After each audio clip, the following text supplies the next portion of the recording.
Welcome back to the Thermo Diet Podcast. I'm your host, Jayton Miller, and I'm here with the Tyler Woodward. How you doing, Jayton? Doing well. How are you? Great. Today's episode of the Thermo Diet Podcast is brought to you by our Zoo Collagen Protein.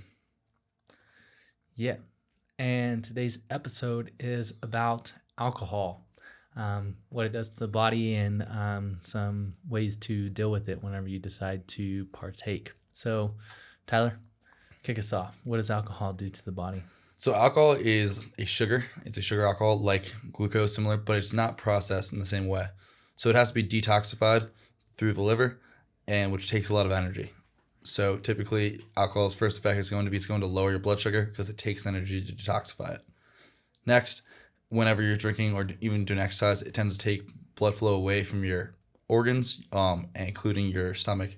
So alcohol tends to cause leaky gut, so allowing bacteria, the bad bacteria, to flow through into your bloodstream where it normally wouldn't be, which can cause inflammation, especially if in excess. Mm-hmm. And anything else? And then obviously there's the cerebral effects where blood flow is limited to the brain, which can cause, as you know, getting drunk, losing balance, coordination, slurred speech, especially if in excess. And then the byproduct of the liver metabolism is acetaldehyde. Yes, correct. And acetaldehyde is extremely toxic. It's actually, alcohol is processed in 2 steps, and I forget exactly what the middle step is, but it's not as toxic. But then it has to be converted into acetaldehyde, which is extremely stressful, oxidative stress. And that is, the longer that lasts in the body, the more stressful it's going to be. Okay. And so it has to be converted into that in order for it to leave the body? Correct. Okay. And the acetaldehyde detoxification process is limited by the glutathione antioxidant. Okay. Which is limited by the production of cysteine and glycine, which is why Zoo Collagen can be very great, and any collagen supplement can be great at minimizing hangover. Because not only does it help to prevent leaky gut, so the glycine in collagen supplements helps to seal the gut lining, basically helps to prevent bacteria from passing through the gut wall. It can help to stabilize blood glucose, which can help to increase the amount of energy in the liver and all that stuff. And what was the last effect? The acetaldehyde. Yeah, so it helps to produce glutathione. It's probably the rate limiting factor in most people in glutathione production. So the more glutathione you can produce when you're drinking alcohol, the faster you can detoxify this acetaldehyde out of the body. Okay, sounds good. And all this is in a dose-dependent manner, correct? Correct. So like the dose definitely makes the poison. I was reading a post by Pedro Amaral the other day that we discussed that in low doses, alcohol can help to break down lipofuscin, which is the aging pigment, so they say. But in high doses, it actually increases the amount of lipofuscin produced. And as you've talked about, do you want to talk about the hormonal aspects of just alcohol? Yeah. So whenever it comes to the dose of alcohol, usually a lot of studies show that, for instance, one drink, like a shot of tequila or a shot of vodka, can actually have pro-testosterone effects. But as soon as you start going over the limit of 2 to 3 drinks, depending on body size, it's going to have the opposite effect. So testosterone is going to go down, cortisol is going to go up. Usually estrogen is going to go up with that. And it's going to have a lot of anti-metabolic effects instead of the possible pro-metabolic effects that it would have if you just did a teeny tiny dose. So usually that's why you don't necessarily have to abstain from alcohol. Having a drink every once in a while could actually be beneficial. There's a lot of studies that show that moderate drinkers tend to live longer than people who either don't drink it at all or drink in excess.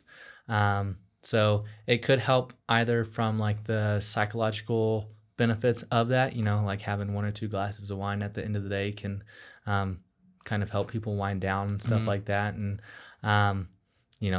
or also just the purely hormonal effects of that too. And I also think there's the aspect of the social aspect of going out, having a drink, enjoying yourself, and socializing.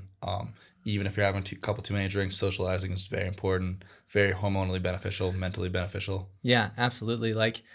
I honestly, the more that I kind of look at metabolism and the effects of stress and stuff like that, the more that I feel that psychological stress plays such a huge role in the health of the individual. Simply because, like, I mean, you can even look at people who smokes a pack of cigarettes a day, drink 5 or 6 beers a day, and have a horrible diet, but they'll live relatively healthily well into their 90s.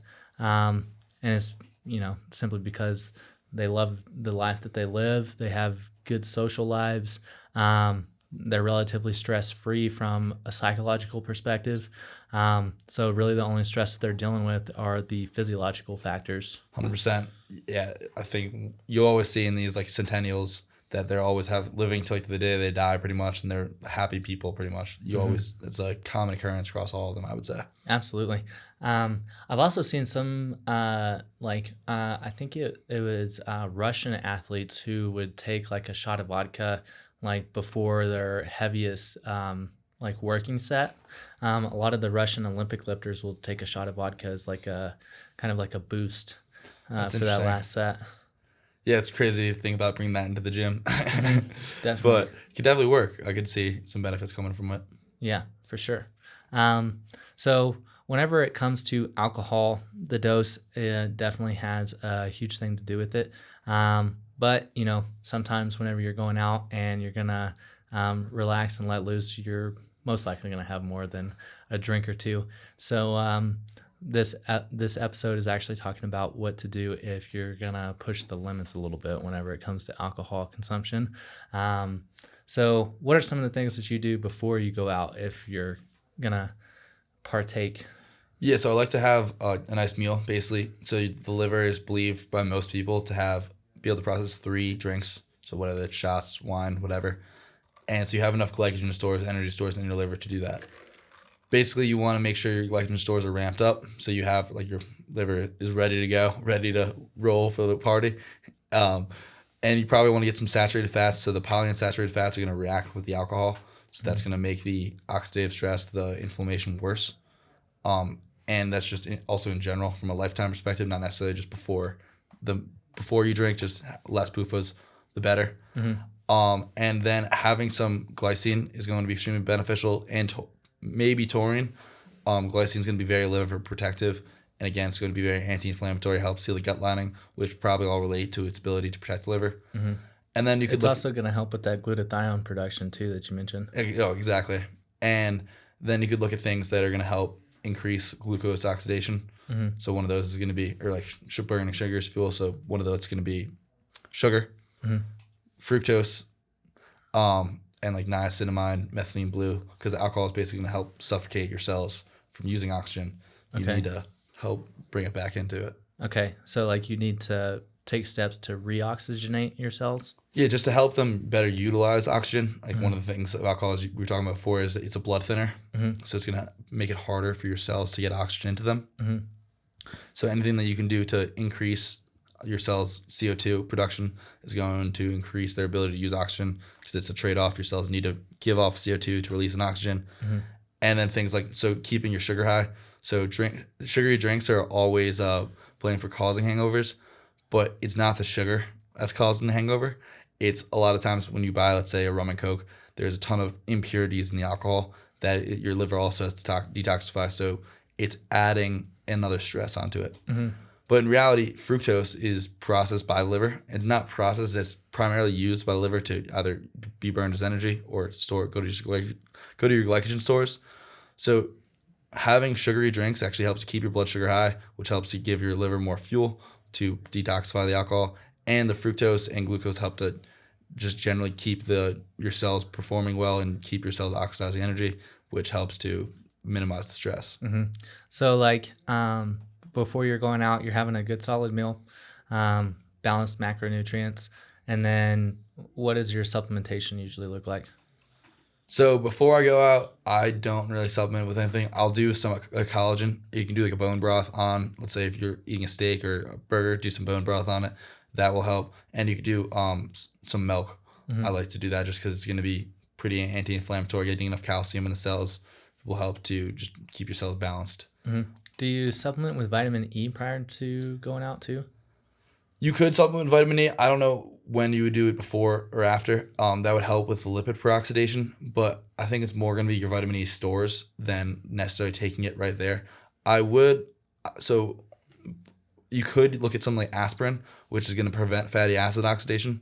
So generally when you produce less CO2, because your cells aren't burning enough as much glucose produces more CO2 than fat. For the listeners that don't know that, your cells tend to shift to fatty acid oxidation, and the alcohol helps to increase that. So taking things that increase glucose oxidation, along with taking things that increase glucose, right, like sugar, because if you just inhibit fatty acid oxidation, your cells are going to have to burn something. So they're probably just going to revert back to fat no matter what. Or they're just going to break down more glucose or amino acids to be used as glucose. So taking like aspirin, B3, or methylene blue, which can substitute as oxygen, could be things that could be useful. The issue with taking things beforehand, in my opinion, is that you're probably ramping up your metabolic rate. So if you detoxify the alcohol, if you're going out to get drunk, which probably not the best thing to be doing, but you could increase the rate at which you're detoxifying the alcohol, which could mean that you need more alcohol to get drunk.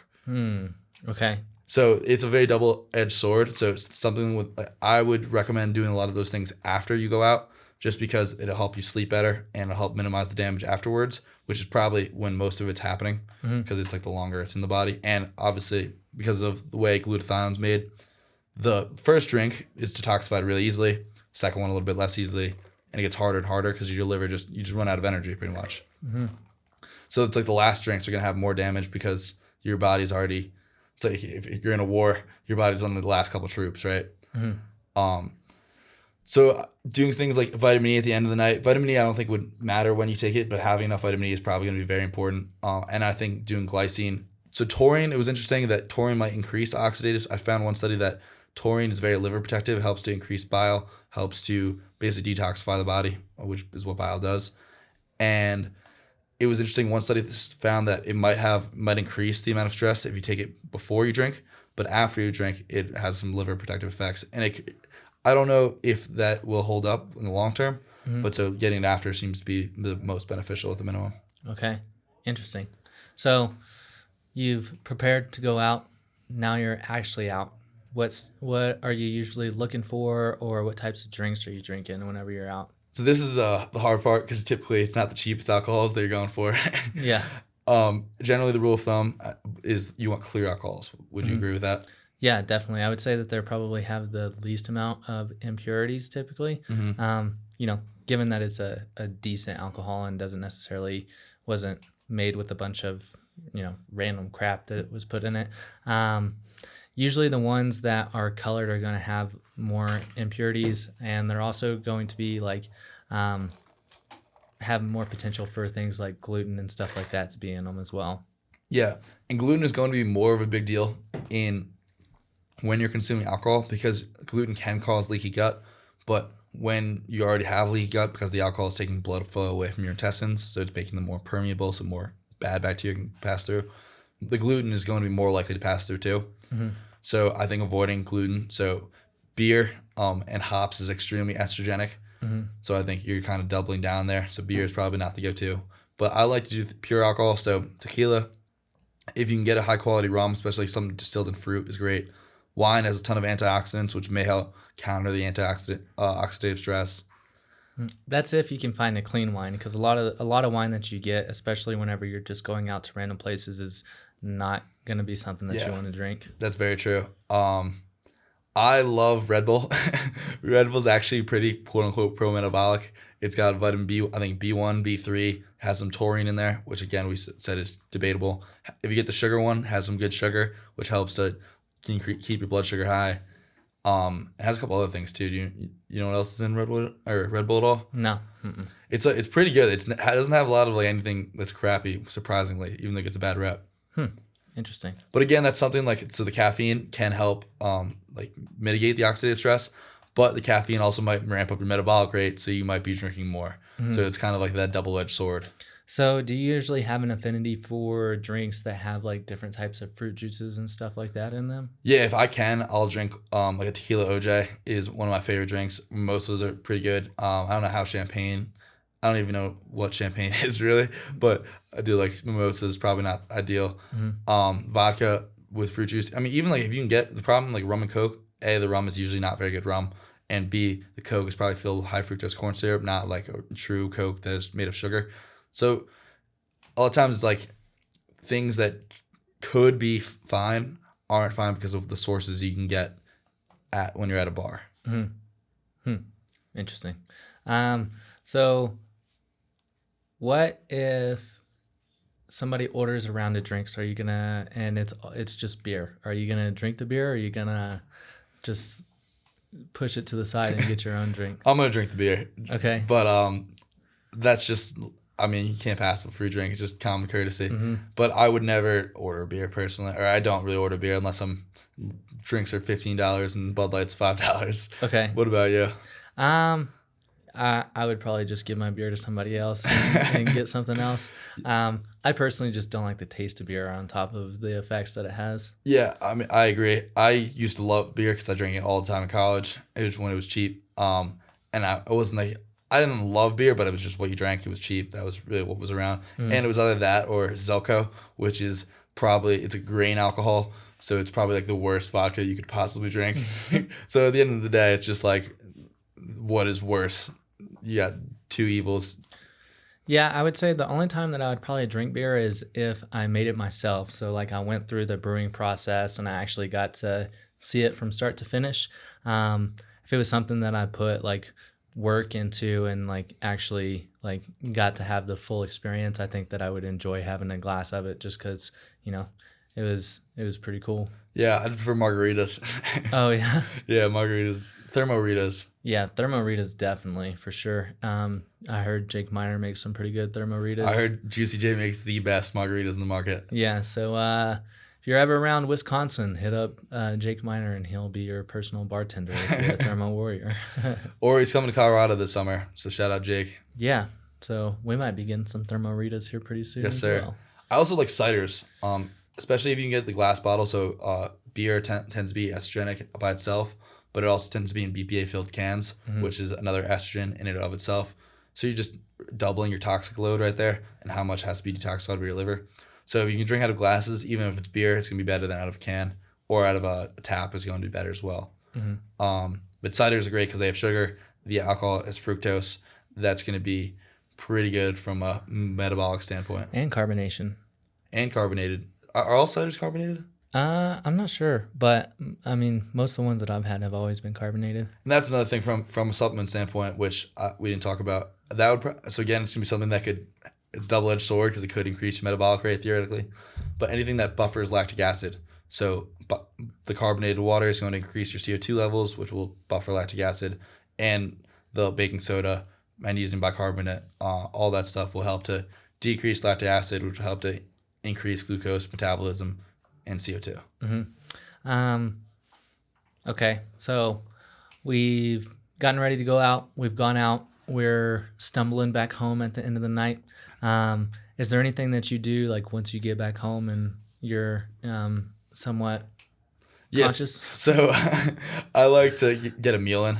Okay. This is when you might add in the aspirin, vitamin C. So OJ, anything that's going to be antioxidant is going to be really helpful here because it's just so basically, obviously, antioxidants basically help to end the free radical chain, or else it just keeps going. And eventually, you'll get some antioxidants, so you produce them yourself.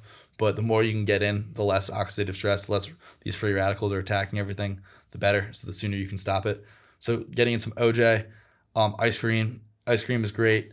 And you want something that's going to help your blood sugar stores over the night. So that's going to be, ice cream can be great. OJ. Probably getting some protein in as well would be beneficial if you can cook something up real quick. Yeah. Or have something ready whenever you get back too. That's not a bad idea. And I mean, milk is so ice cream's probably the go-to. Yeah. So would you have more collagen afterwards too? Yeah, if you can do that. So I was doing. I mean, the issue is like how many calories you just drank 1,000 calories. And now you're coming back and you're gonna eat 1,000 calories more. But if you can do like a collagen shake. The glycine is going to be very beneficial. The sugar is going to really help give your liver the fuel it needs to detoxify everything. And then, I mean, magnesium is going to be very anti-stress, very calming. And then you can throw your taurine in there too, which is great. And then maybe take the aspirin, vitamin E then too.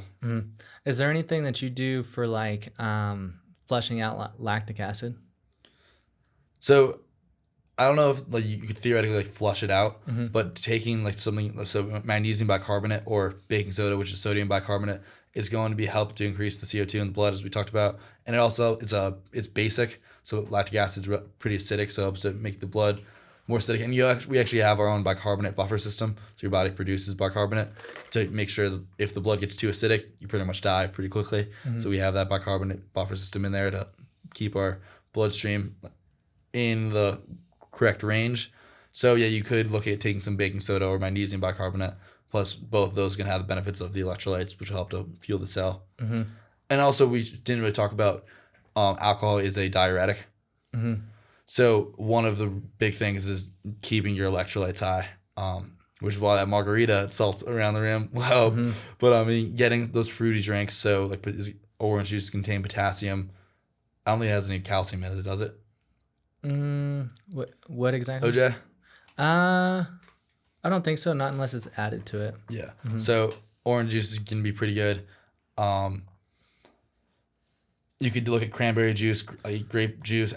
Cider's they're gonna have some kind of electrolytes because they're all from fruits. So sodium, potassium, magnesium is gonna be pretty hard to get. And if you want to do some ice cream after, that'll help with calcium. Good adrenal cocktail. Adrenal cocktail would be great. Yeah. So that's if you add the collagen in it too, the glycine. That's probably a very good post-alcohol drink. Maybe throw an aspirin in there. Mm-hmm. And you honestly, you just don't want to go to bed hungry. And I think intuitively a lot of people know that because they just wake up way more hungover if they don't eat.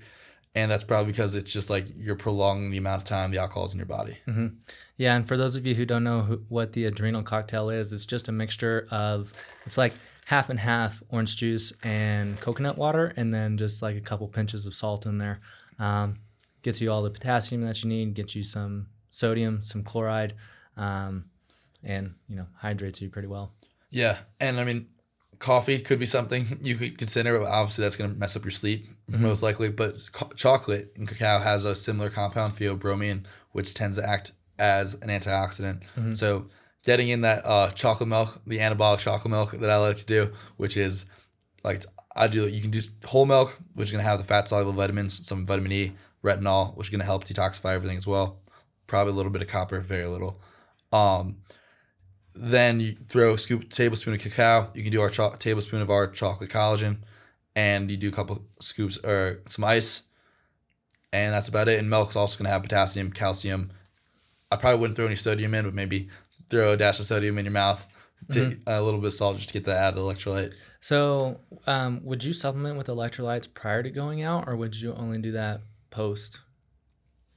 I think that's something you should probably do. Both? Yeah. Okay. Because like personally, I feel like what may be beneficial is taking like a salt tablet before, and then getting in some potassium with like some orange juice or something. Yeah, because alcohol is definitely gonna have that vasopressin effect, so it's gonna decrease the size of your blood vessels. So and that's gonna that relates to causing you to urinate more. And a lot of times, every time you urinate, you're not only losing water, like you don't. The problem with alcohol dehydrating you isn't really the water, because alcohol tends to contain a lot of water and the ice and whatnot. It's a lot of the electrolytes that you're losing. So helping to replenish that, it's like, yes, you could have that effect where you're increasing your metabolic rate, but you need to be getting enough electrolytes to counteract that you're losing. So definitely something that's more important to do continually, I'd say. Adding chromium to that supplement stack also would probably be beneficial, because chromium is going to suppress vasopressin. Oh, yeah, and it's going to help balance blood sugar as well, right? Yeah, that's interesting. So, yeah, that might be beneficial pre going out as well. Yeah, so Sensolin might be pretty cool. Yeah, definitely, for sure. Yeah, that's interesting. Any other kind of supplement? I guess I got two questions here. One, depending on how hard you go, to throw up or not to throw up? I don't throw up, but I mean, it probably wouldn't be a bad idea to throw up. Just because you're just getting those toxins out. But I mean, I just personally am not like an advocate for it. If you're looking at it from a purely health perspective, it could probably be beneficial. But also, I mean, you have the mental aspect of, I mean, throwing up is just probably not consistently. It's probably not something you want to do. What about you? I have like an iron stomach, so I don't even usually have like like any kind of triggers or whatsoever. Like I don't ever feel the need to do it. So I'm just gonna. Yeah, in college, pulling trig was a big thing, and I could never do it. Yeah, that's terrible. Oh my gosh. Yeah, I don't know how, the gross part is like how people do that and then just continue drinking.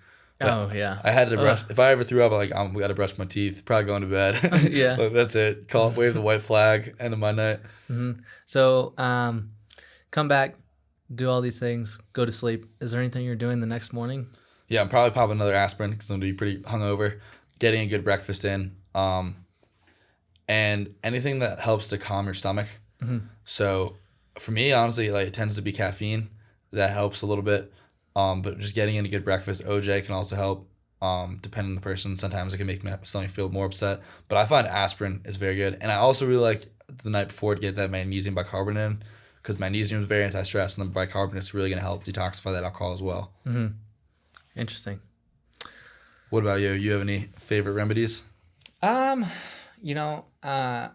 one of the things that I'll add in there is activated charcoal, just because like the detoxification of the liver and also the gut too is going to help pull out a lot of those endotoxins that could possibly be leaking through the gut. That's really it, along with the replenishing the electrolytes, making sure that I, double up on the adrenal cocktail or supplement with a little extra magnesium and salt. And I think getting enough glycine is like very important, probably and honestly, like when I would go out in New York City when I was living at home, and I would feel so much better when I was living at home because I would go out, make some food after, whatnot, get my supplements in. Versus I would go to New York City, I started just taking an aspirin because it was like at least I had something. But those nights they're also late 4 a.m. nights, but I was rough the next morning, in rough shape. So they definitely can make a big difference in my opinion. Definitely. So overall, we definitely don't recommend doing this. And it's definitely not beneficial in any way, but you're going to live life and have a good time. And honestly, that's probably just as metabolic as anything that you're going to be doing. For sure. So sometimes, it's worth doing it. But make sure that you get your collagen before and after going out. If you're crazy enough to take a shake with you somewhere, then even take it while you're on the go in the middle of the night. Ubering from bar to bar, whip that thing out in the Uber and chug it down before you get to the next place. Yeah, just bring 3 with you. Every place you go. I honestly think that our collagen is the best. I mean, it's got 5 different types of collagen in it, and they're all hydrolyzed types of collagen, so they're going to be more bioavailable because of the hydrolyzed process. And then, it's got 20 grams of protein, 80 calories, and I mean, it's... Collagen is also going to be cool too, instead of just pure glycine, because the other amino acids in collagen are likely have a lot of benefits, like hydroxyproline and proline are the main 2. And those are less studied than glycine, which is where a lot of the studies are on sleep and alcohol and all that stuff. But I think those are going to be, we'll find out more late in the future, but I think those are going to be extremely beneficial compounds as well. Heck yeah. Sweet. Well, if you do decide to go out, make sure to pick up some zoo collagen and possibly even some bone broth if you're more of a savory type of person. And that's all I got today.